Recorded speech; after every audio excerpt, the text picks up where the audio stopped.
মার্কিন প্রেসিডেন্টদের নারী কেলেঙ্কারি। দাজ্জালি মিডিয়া আমেরিকাকে আমাদের সামনে পেশ করে মানব সভ্যতার কাণ্ডারি হিসেবে, নীতি ও নৈতিকতার ধারকবাহক হিসেবে, আর আমেরিকার প্রেসিডেন্টকে দেখানো হয় গোটা বিশ্বের অভিভাবক রূপে। অথচ গোটা পৃথিবীতে তাদের দেশেই নারীরা সবচেয়ে বেশি ধর্ষিত ও নির্যাতিত হয়। আজ আমরা দেখাবো কথিত সভ্য আমেরিকার কতিপয় অসভ্য রূপ।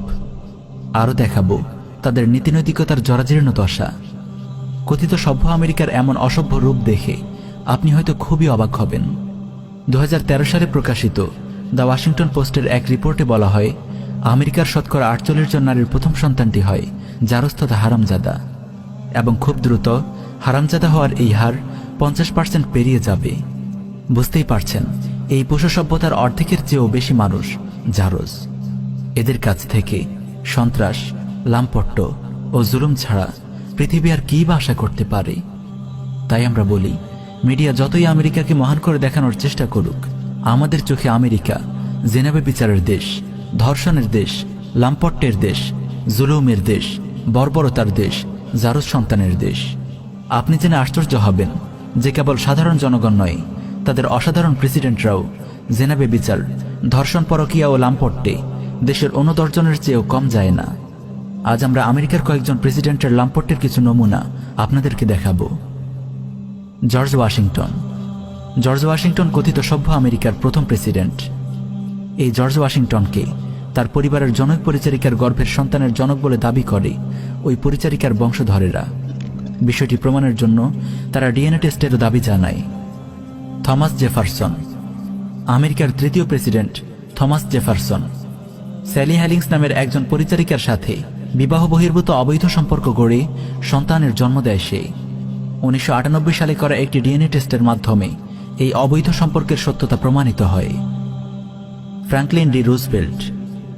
আপন স্ত্রী এলিয়ানার সেক্রেটারি লুসি মার্সারের সাথে দীর্ঘ সময়ের পরকীয়ার সম্পর্ক ছিল প্রেসিডেন্ট রুজভেল্টের। স্ত্রীর অগোচরে দীর্ঘদিন এই সম্পর্ক চালিয়ে যায় লম্পট এই প্রেসিডেন্ট। অবশেষে স্ত্রী এলিয়ানার হাতে ধরা পড়ে তাদের প্রেমপত্র ভর্তি একটি প্যাকেট। John F Kennedy. অনেক মেয়ের সঙ্গে অবৈধ সম্পর্ক ছিল এই লম্পট প্রেসিডেন্টের। হলিউড তারকা মেরিলিন মনরোর সঙ্গে তার সম্পর্কের কথা সর্বজন বিদিত। এছাড়াও অ্যাঞ্জি ডিকিনসন, মার্লিন ডিয়েত্রিস এবং স্ত্রী জ্যাকির প্রেস সেক্রেটারি পামেলা টার্নারের সঙ্গেও তার অবৈধ সম্পর্কের খবর পাওয়া যায়। George HW. বুশ বা সিনিয়র বুশ।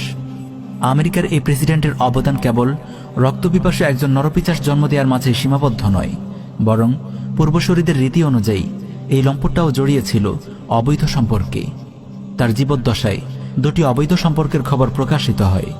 প্রথমটি হোয়াইট হাউসের কর্মকর্তা জেনিফার ফিটজগারাল্ডের সাথে, আর দ্বিতীয়টি জনক ইতালিয়ান নারীর সাথে।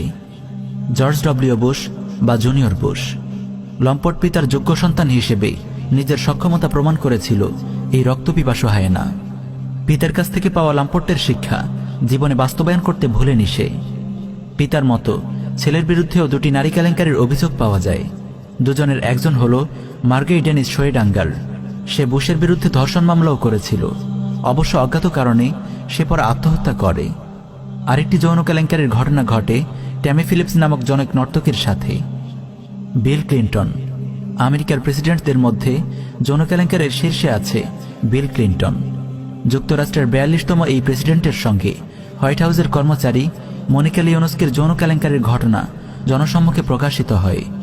এই ঘটনাকে কেন্দ্র করে ইমপিচমেন্টের মুখোমুখি হতে হয়েছিল এই লম্পট প্রেসিডেন্টকে। এছাড়া Paula Jones, Jennifer Flowers, Kathleen Willey, Elizabeth Ward Gracen এবং জুয়ানিতা ব্রোড্রিকের সঙ্গেও তার অবৈধ যৌন সম্পর্ক ছিল।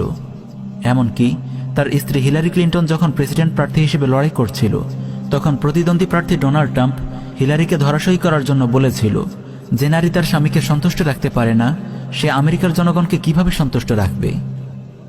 Donald Trump. পূর্বসূরীদের লাম্পট্যের ইতিহাসকে আরও সমৃদ্ধ করতে এগিয়ে আসে যুক্তরাষ্ট্রের 45তম রাষ্ট্রপতি ডোনাল্ড ট্রাম্প। অসংখ্য নারীকে ধর্ষণ ও যৌন হয়রানির অভিযোগ রয়েছে এই লম্পট প্রেসিডেন্টের বিরুদ্ধে। এই লাম্পটের কথা সে গোপনও করত না, খোলাখুলি বলতো। এমনকি নিজের মেয়েকে নিয়েও সে পশুসুলভ মন্তব্য করতে দ্বিধা করেনি। ইভাঙ্কা যদি আমার মেয়ে না হতো, তার সঙ্গে হয়তো আমি প্রেম করতাম। কত বড় নষ্ট ও ভ্রষ্ট হলে কেউ নিজের মেয়েকে নিয়ে এমন নির্লজ্জ মন্তব্য করতে পারে। If Ivanka weren't my daughter, perhaps I'd be dating her. You know? Oh, it's so weird. Joe Biden. কিছুদিন পূর্বে ক্ষমতায় এসেছে আরেক লম্পট president Joe Biden.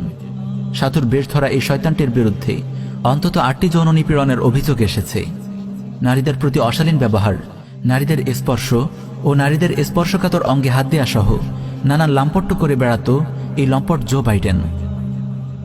Reid was among several women who said Biden had touched them inappropriately. Now threatened to undermine his bid for the White House. No, that ain't right, man. That ain't right. But it's a pattern of behavior that remains today. Those Joe Biden shoulder massages, they're like magic. You should try one. Oh, you have. প্রিয় দর্শক, সভ্যতা ও নৈতিকতার বুলি আওড়ানো আমেরিকার লম্পট প্রেসিডেন্টদের তালিকা কেবল এতটুকুতেই সীমাবদ্ধ নয়। পরিসর ছোট রাখার স্বার্থে আমরা কেবল 2-4 জনের নাম উল্লেখ করে শেষ করছি। এছাড়াও president Andrew Jackson, William Henry Johnson, John Taylor, James Garfield, Grover Cleveland, Warren Harding, Dwight D Eisenhower, Lyndon B Johnson সহ আরও অনেক বড় বড় লম্পট প্রেসিডেন্ট অতীতে গত হয়েছে। প্রিয় উম্মা, সভ্যতা ও নৈতিকতার মুখোশ পরা জারজদের দেশ অসভ্য আমেরিকার এই হলো আসল চিত্র। এজন্যই তো আমরা বলি পাশ্চাত্যের পশু সভ্যতা। মুসলিম বিশ্ব হয়তো বিজ্ঞান ও প্রযুক্তিতে তাদের চেয়ে পিছিয়ে আছে, কিন্তু মানবতা, নৈতিকতা ও পবিত্রতার বিচারে এখনও মুসলিমরা পৃথিবীর শ্রেষ্ঠ জাতি। তাই এই অসভ্য পশ্চিমারা উঠে পড়ে লেগেছে আমাদের ঈমান আকীদা ও নৈতিকতাকে ধ্বংস করার ঘৃণ্য মিশন নিয়ে। তারা চায় মুসলিম বিশ্ব ছড়িয়ে পড়ুক তাদের লম্পট সংস্কৃতি।